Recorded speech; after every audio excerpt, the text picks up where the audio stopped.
Greetings everyone. This is the video that will take you through the Microsoft Word assignment instructions. Again, this will be discussed during the live consultation session during week 3, but then the video is also here for you to refer to at any point in time and just be focused on the assignment. So the assignment will open up on Monday the 31st of January 2022 at 12 a.m. and then it will be due Sunday the 27th of February 2022 at 11:59 p.m. So the assignment is to be done in Microsoft Word 2016. This assignment contains 2 separate mandatory sections which must be completed for maximum total points. You must submit the original work, individual work, and each section contains its own specific instructions, and support files are included in the compressed folder. So when you go to the web page, you'll see the files here. There's just 2, and they're not compressed any longer. Like I mentioned, there's just put up individually. When you submit the final work, you'll submit 2 separate Word files. Please remember they are to be done in Microsoft Word. Adobe files will not be graded. Okay, so they need to be Microsoft Word files. One of them will be a .docx, and the other one will be a template file, depending on the type of template that you choose. So you can see here that those are the 2 files that you'll be working on. This is the instructions and this is the assignment, right, that you'll be editing. There'll be another file that you'll create from scratch, but you will not submit the instructions back. I already have them. So let's look at the instructions here for the first part. So basically what it says is that you will format the provided document as a newsletter or bulletin, and then you will incorporate the following instructions and enhancements to your submission. So the file that you'll be opening is just going to have plain text. It'll be 3 pages. That's how it's currently set up.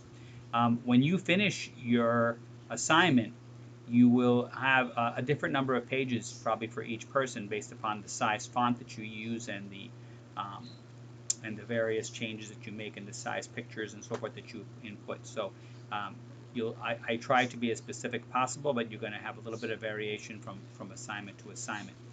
So let's look at what it says here. The first thing you'll do is page layout. You will adjust the page margins to 1.1 inches all the way around. You will use the appropriate page breaks throughout the document where necessary. So every section that is required to be formatted on its own, there should be a section break before and after. And then each page should have a page break to go to the next page. That will be your minimum amount of page breaks. You will set the second physical page only, not counting the cover page, right, to landscape orientation. You will insert a cover page, and the cover page will include your name, your ID, the course name, and date. You will customize it by including smart art on the cover page. Right, so you'll have the cover page, then you'll have the first page of text. The second page of text will be the one that will be landscape. Only one page will be landscape. The rest will still be in the portrait like this is, right? Remember, landscape is wide, just like the horizon, and your portrait is basically with the top and bottom being the longer ends, right? Then you will have the page numbers and footers. You will insert page numbers on all pages except for the cover page, and that will be in the header at the top center. You will insert footers on all pages except for the cover page and the last page. This will include the words Introduction to Computers. You will align this to the right. It will be size 8, Arial narrow. This will be the font type, or the font up here. You will choose Arial narrow, and then your size will be 8, and you will align it to the right.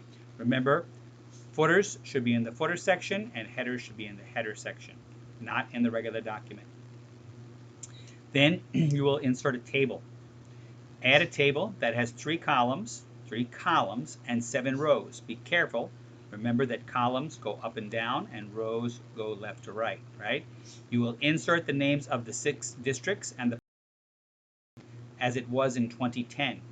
You will also need to include an official estimate or projection for 2020 as no official census took place. You will add a design to the table and make it more attractive. Your content, creativity, and presentation. You will use your creativity to make the document more visually appealing. You will make use of themes and styles, right? So remember, you have to look at the styles here, and then your themes will be on your design tab. right? So you'll make use of themes and styles, but all while make sure that it still looks like a newsletter or a bulletin when it's done. You will insert 3 images that are relative to the content of the article in locations where you see fit. You will give each picture a caption, right? That's not a text box below it. It'll be an actual caption. And you will also need to cite the source for these pictures, not the search engine. So you'll have to go to the website. You can't just search for it and pull it off of Google search. You have to go all the way to the website to get the actual reference, right?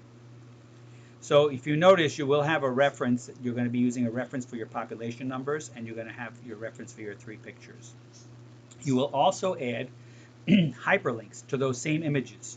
So the picture itself, you will not have the website visible below the picture, but the picture itself will be a hyperlink. So if somebody presses Control and clicks on the picture, it will actually take them to that website where you got the picture from.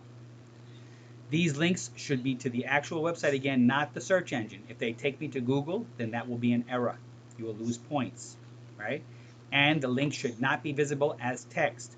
Only when I hover over the picture should I see those links there. And then when I press Control and my little mouse becomes a hand, then I'll click on it and it'll take me there. Include the references to your pictures inserted where you obtain the population figures for your table. These would be in APA format and then listed on the last page on its own reference page. The link for the source file is provided and it should also be included. So you'll notice that I have the the link for the source file is actually in the source file. You'll see it here at the end. So you'll have to list this in APA format as well. So you'll have 1 page of references at the very end with nothing else but the references, and you will use the video that is provided in week 1 on how to cite references properly. Okay, let me go back to the instructions and to the rubric. So the rubric is broken out on Moodle. So all of these areas, so it'll say page layout, and then it will show you everything that's here. So for each thing that you do, you get partial points. If you do them all, then you get the full points for each item, right? So basically when you're done, you should get all the full points here, which is 75 points for this, based upon completing all of the work, okay? The most highest points in this item is the APA references. So that means having the references, and they must be in APA style. If you just give me a list of websites, that will not count. You will not get points for them, okay? Section 2. In a separate document, you will create a personal invoice template. So you will start with a blank document, and you will create a template for the company, and the company's name is Trainwright Corporation. It is similar to the one below. I'm going to provide you with that one separately, so you'll see an example. Remember, this is an invoice template that will be used every time a customer comes to your business. This template should not have any customer information, none of the items that they purchased, or even a date, as it is a template. You will use your creativity to add some customization and make sure that you save it as a template, not as a doc. To be included, the company name, Trainwright Corporation, include a company address and all company contact information along with a logo. You will have spaces that will be for the date, the customer name, the customer address, customer phone number, the items that they purchase, prices per item, the subtotal, GST, totals, salesperson, and invoice number. Remember, all spaces should be blank with no distinguishing information, as this is not a completed invoice, but a blank template. You may not use any form or type of invoice template to start with, but must start with a blank Word document and create this from scratch. Right? So each part is worth 5 points for a total of 25. So your total assignment for Microsoft Word is worth 100 points. Here is a short look at an example. So you can see you have a logo, you have your information here as far as your company name, your address, your telephone number, your website. You have a space for the, it's called invoice. You have an invoice number space, the date, salesperson, department manager, customer number, their address. Then you have for their item, the description, the quantity, the price, right? The unit price and the price, because they could have multiple. And then you have subtotal, GST, and grand total, and then you have a thank you message. So this is an example of how it could look, and you do this starting from scratch in Microsoft Word and you create it as a template. So you'll see here that this one is created as a docx. So you would lose the 5 points if you did not save it as a template, right? So you'll need to go through and go to File, Save As, and you'll save it as a template. All right, that's basically it for your first assignment. Any questions, please bring them up during your weekly consultation sessions. Thank you.